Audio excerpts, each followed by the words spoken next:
I used to work a weird 5 p.m. to 2 a.m. shift in a hospital pharmacy. That involved a lot of running to different units for various medication-related problems. Mostly nurses not checking the tube station and telling me their doses were missing. But I digress. There was one corridor I frequented that was brightly lit, but always empty late at night. And every once in a while, I would feel like someone was watching me. But hospitals are weird, and I figured my mind playing tricks on me. Until one time, when I looked up in those reflective ball mirrors they have in the corners to make sure you don't run into a bed. And there was this faceless figure with a long cloak standing behind me and a hood on. It never moved, and I would only see it for a second in the mirror, and nothing. When I turned around and did a double take, I chalked it up to sleep deprivation and stress. But it was unsettling. I never told my coworkers about it for obvious reasons.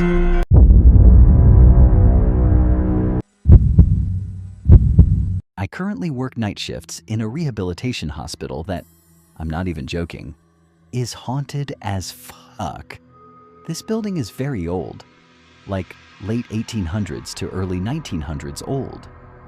It didn't even start as a hospital.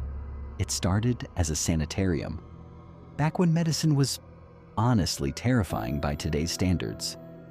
Later, it became a combined rehab and hospice center for children, kids, sick kids, dying kids.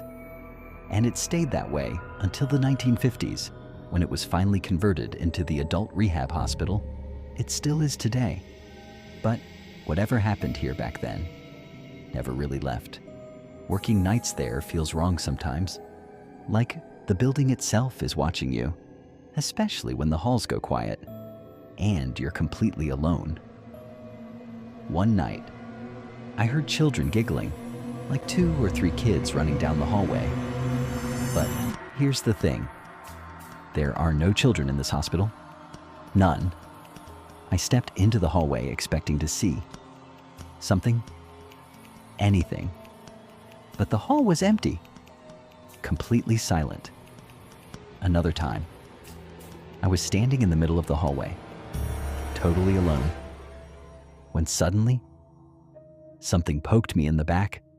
Not brushed, not bumped, poked.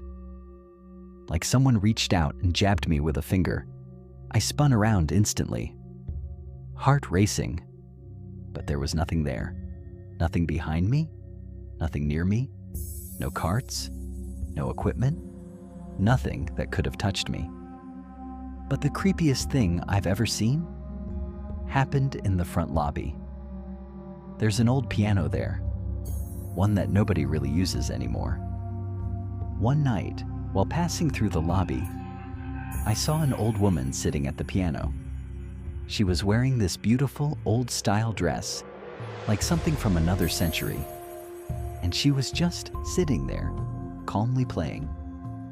For a few seconds, I just stood there, staring, confused, and then she vanished, not walked away, not moved, vanished, like she was never there at all. Another night, while rushing to an emergency, I ran past an empty room, and inside, I saw a naked man standing there, hugging himself, shivering, like he was freezing. It freaked me out, but I had to keep running because of the emergency. Later, when things calmed down, I went back to check that room. It was empty, completely empty.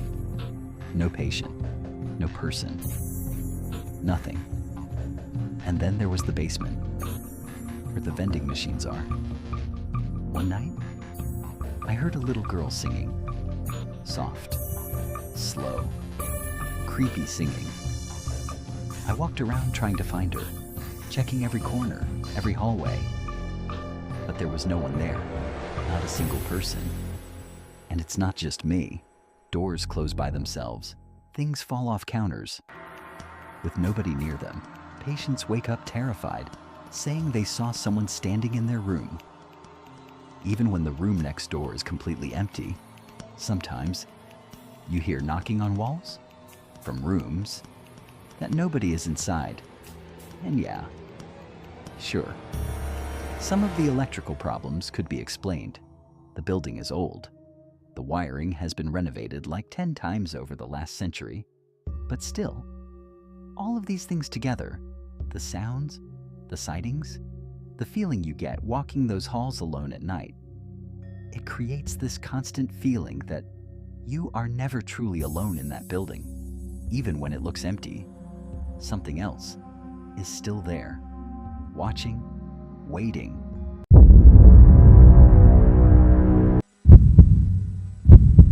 My dad always told me about the time he went in for knee surgery and woke up just in time to watch the towers fall on TV. At first, he thought he was hallucinating, but somehow, my own experience years later felt even more surreal. 2 years ago, I had a total hysterectomy. Everything went smoothly, or at least that's what I thought. 30 days later, I was back in the ER appendicitis. I remember being wheeled into surgery, thinking it was routine. Just another procedure, nothing unusual. The surgery itself went fine, or so they told me. Afterward, they wheeled me into my room and asked a simple question. "Do you think you can stand up and take a step to the bed yourself?" I said, "Yeah, I think I can." So I stood up, and that's when it happened. All at once, blood splashed onto the floor. Not a little blood, a lot. Enough that the room went quiet, except for the nurses speaking in soft, controlled voices, telling me everything was fine, telling me not to worry. But I could see their faces. They were worried. The surgeon came into the room shortly after, already irritated.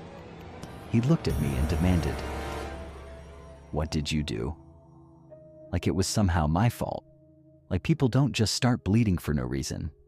Then, things got worse. He brought the entire OR team into my hospital room. Right there, without putting me back under anesthesia, he reopened my incisions while I was awake, while I was watching. I remember staring at the ceiling, trying not to panic, trying not to scream, as they worked frantically to stop the bleeding. But they couldn't. No matter what they did, it wouldn't stop.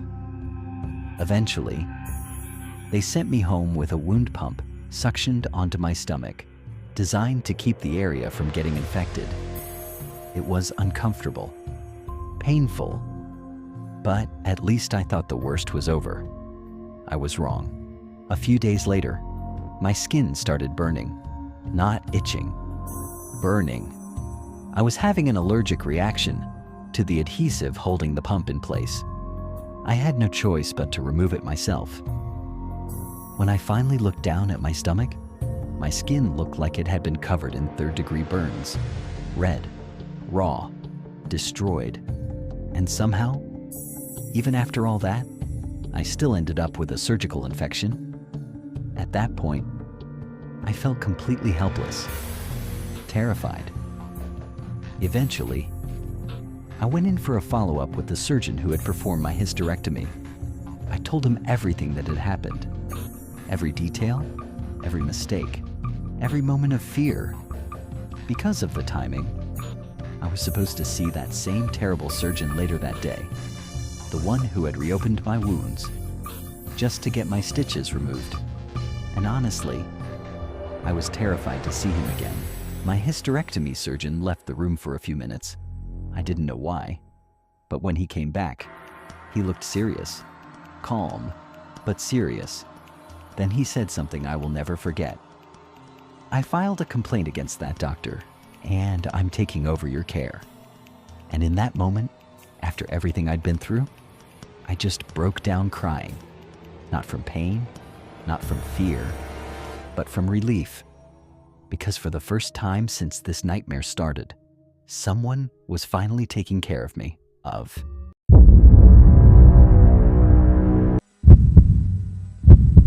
Recently, I had to confirm my first death. It was late at night, and I had to deal with quite a few things first that were higher priority. So it had been a while between the person passing away and me getting there. I've seen dead bodies before, but this was my first time getting really close to one. Because if you don't know, there are certain things you need to do to confirm a death, such as check for pulse and breathing for a decent amount of time, which means you are in contact with the deceased for a fair while. I don't like calling it creepy because death is natural, and I don't want to feel as if I'm in any way being disrespectful. But it was certainly unnerving because, for one, his skin was very cold, and that's a really big deal when you're so used to the warmth of living people. Second was that the person was caught in the position of their last breath, and I kept sort of hoping that they would complete it, also being as it was late at night, and I was near the end of shift. I was rather tired and a lot anxious.